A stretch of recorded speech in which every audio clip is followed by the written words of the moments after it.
Good morning, students. This is the second lecture of physical world. In the last lecture, we have done the basics, and today we are going to start what is the relation of physics with the other sciences. Maths, chemistry, biology, astronomy, these all comes in the category of sciences. So firstly, we will do physics and relation to mathematics, how the physics is related with maths. So you know that there are so many formulas that you use in the physics numericals, in the physics theories.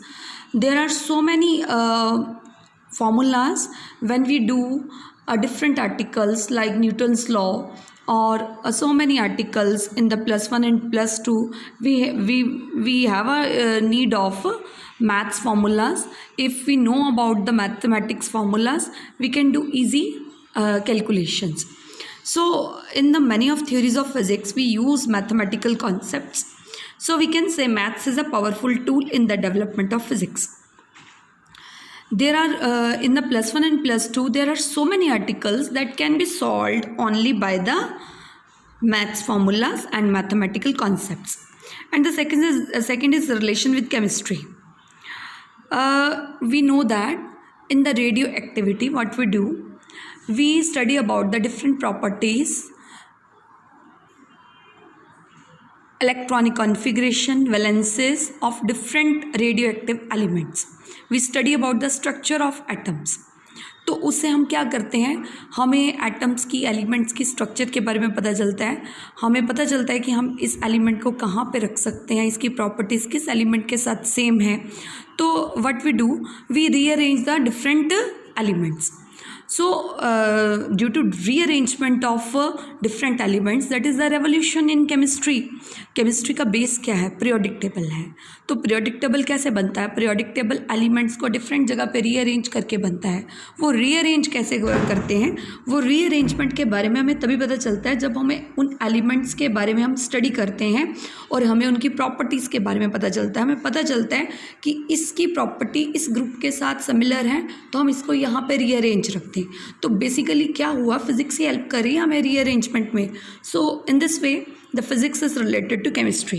So the base of chemistry, which is the periodic table, that is only solved by the physics. Next is physics and relation with biological sciences. Optical microscope, electron microscope, that is the main powerful tool of biology, and which are discovered by the physics.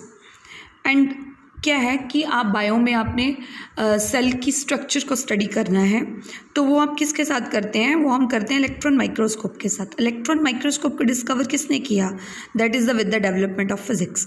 So in this way like radio isotopes, that is found in the radioactivity process in physics, that are very useful in the radiotherapy. जैसे कि cancer cells की treatment है तो उसमें radio isotopes use होते हैं, radiotherapy में use होते हैं, कैंसर सेल्स को डिस्ट्रॉय करने में यूज़ होते हैं, लाइक कीमोथेरेपी उनमें यूज़ होते हैं. So in this way the physics is related to biological science. Next is physics and relation with astronomy.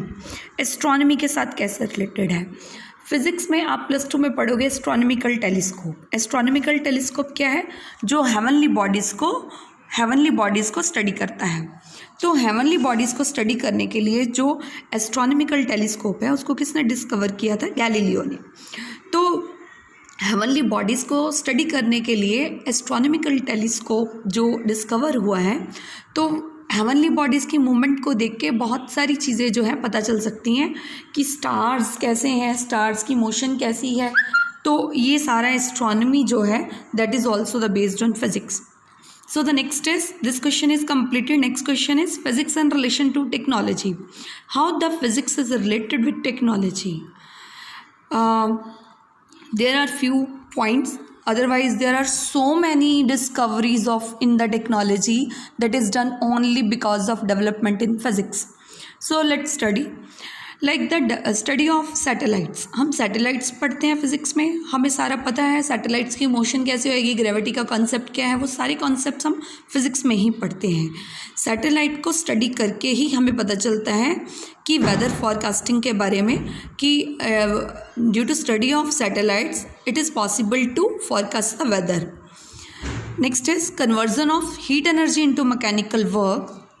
हमने फिज़िक्स में पढ़ा कि हीट एनर्जी को मैकेनिकल वर्क में कन्वर्ट किया जा सकता है, और ये बेसिक्स पढ़ के ही हमने बहुत सारे हीट इंजन्स को डिज़ाइन किया, जिससे हम ये कार्स, बाइक्स, ये सारे व्हीकल्स जो हैं वो हम यूज़ करने में पॉसिबल हुए। तो अगर हमें ये conversion of heat energy into mechanical work के बारे में नहीं पता होता तो आज ये सारे व्हीकल्स हमारे पास नहीं होते। We are not able to design a number of heat engines. So the next is discovery of vacuum tubes. ये वैक्यूम ट्यूब्स की डिस्कवरी हुई फिज़िक्स में, तो उसी से बाद में वायरलेस कम्युनिकेशन तक जाने में हम पॉसिबल हुए, जिससे हमें रेडियो और टेलीविज़न को भी डिज़ाइन करने में we are able. So ultimately discovery of vacuum tube that discovered the radio and television. And the next is discovery of X rays. Physics में एक्सरेज की डिस्कवरी हुई, जिससे मेडिकल साइंस में बहुत ही ज़्यादा हेल्प मिली, बिकॉज यू आर फेमिलियर कि एक्सरेज बोन के फ्रैक्चर्स फाइंड आउट करने में, और बहुत सारी सर्जरीज में भी आजकल एक्सरेज यूज़ हो रही हैं, और एक्सरेज के यूजेस बहुत ही ज़्यादा एस्टेब्लिश हो गए हैं, और भी बहुत सारी चीज़ों में एक्सरेज को यूज़ किया जा रहा है। तो एक्सरेज की डिस्कवरी भी टेक्नोलॉजी में काफ़ी यूज़फुल हुई। Next is discovery of nuclear fission. This is a very important use.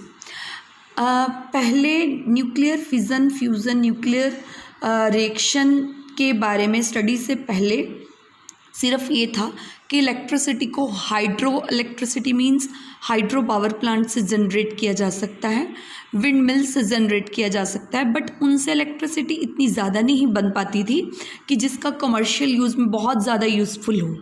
तो जो न्यूक्लियर फिजन की डिस्कवरी के बाद ये इतना पावरफुल सोर्स है इलेक्ट्रिसिटी के लिए कि एक बार न्यूक्लियर सोर्स को इनिशिएट कर दिया जाए तो सालों साल हमें उससे इलेक्ट्रिसिटी मिलती है, और this produces a ट्रेमेंडस amount of electricity. So this is very useful process in the production of electricity. So this is only the one of a very useful source of electricity for the commercial use. Next is, what are the different types of forces in nature? What are the fundamental forces of nature? Two forces are macroscopic. One of them is gravitational force.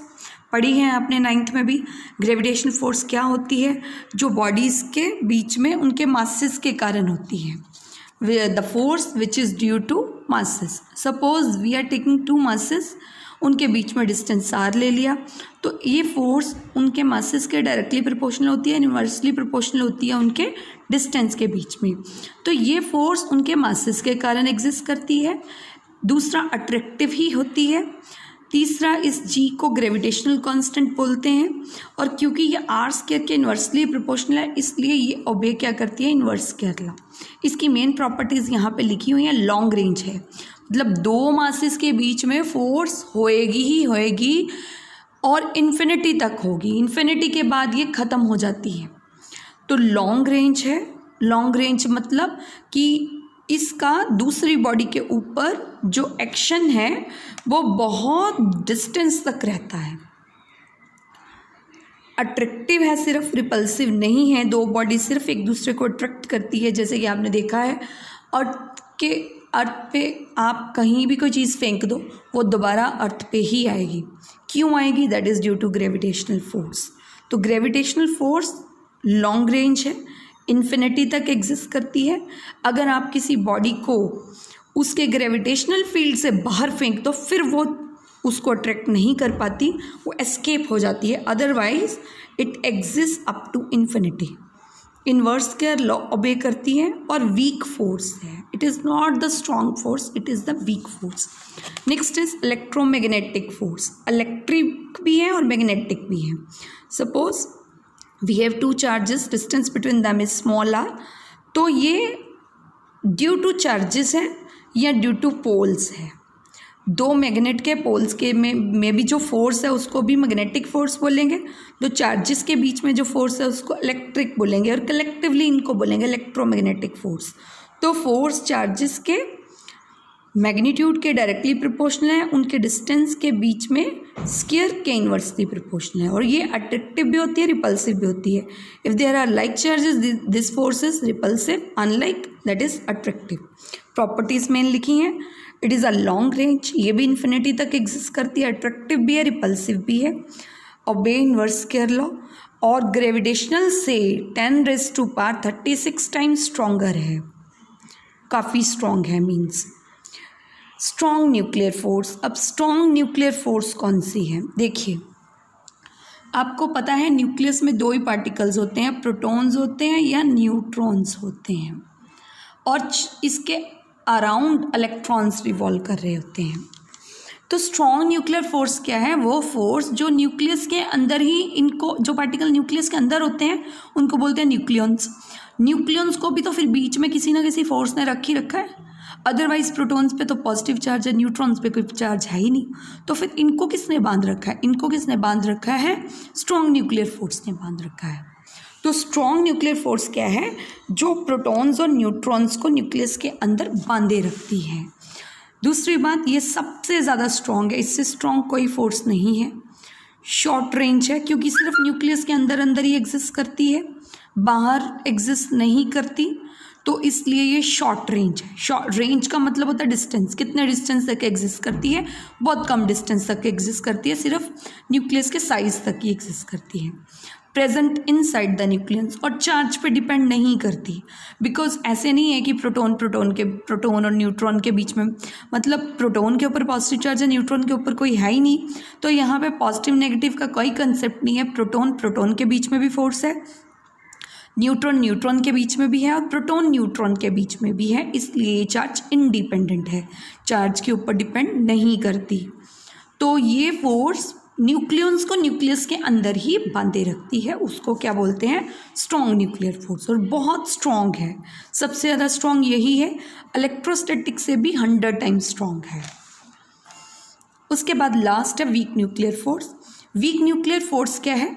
जैसे कि मान लो nucleus split हो गया, टूट गया, अब जो इसके पार्टिकल्स हैं वो डिसइंटीग्रेट होंगे, टूटेंगे, तो उनके टूटने पे जो पार्टिकल्स निकलते हैं उनके बीच में जो फोर्स होती है उसको बोलते हैं वीक न्यूक्लियर फोर्स। जैसे कि अब ये न्यूक्लियस डिसइंटीग्रेट हो गया, इसके अंदर पार्टिकल एग्जिस्ट कर रहा था न्यूट्रॉन भी टूटा प्रोटॉन में प्लस इलेक्ट्रॉन, और इसको बोलते हैं एंटी न्यूट्रिनो। तो ये इलेक्ट्रॉन और एंटी न्यूट्रिनो के बीच में जो फोर्स है उसको बोलते हैं वीक न्यूक्लियर फोर्स। तो न्यूट्रॉन टूटा प्रोटॉन में, इलेक्ट्रॉन में और एंटी न्यूट्रिनो में, रिएक्शन को बैलेंस करके देख लिए, 1 + 0 1, 1 - 1 0। इसको, इस रिएक्शन का नाम है बीटा डिके। जब इलेक्ट्रॉन निकलता है तो उस प्रोसेस को बोलते हैं बीटा नेगेटिव डिके। तो इसमें क्या हुआ कि ये दो पार्टिकल्स के बीच में जो फोर्स है उसको क्या बोला हमने? Weak nuclear force. और ये फोर्स वीक होती है पर फिर भी ग्रेविटेशनल से स्ट्रॉन्ग है, 10⁻25 टाइम्स, और ये भी शॉर्ट रेंज है। तो ये उनका ऑर्डर दे रखा है, सबसे ज़्यादा स्ट्रॉन्ग कौन सी है? Strong nuclear, electromagnetic, then weak nuclear, then gravitational, लिखी हुई है वैल्यूज़। रेंज, ये शॉर्ट रेंज है न्यूक्लियर, ये इनफाइनाइट रेंज है इसकी शॉर्ट रेंज है, और इसकी दोबारा इनफाइनाइट है। So this was all about the physical world. This chapter is completed now. So this chapter is divided into 2 parts, and this was your second part. So I hope कि आपको lecture समझ आया होगा. So all the best. और lecture आपको अच्छा लगे तो do subscribe the channel. Thank you.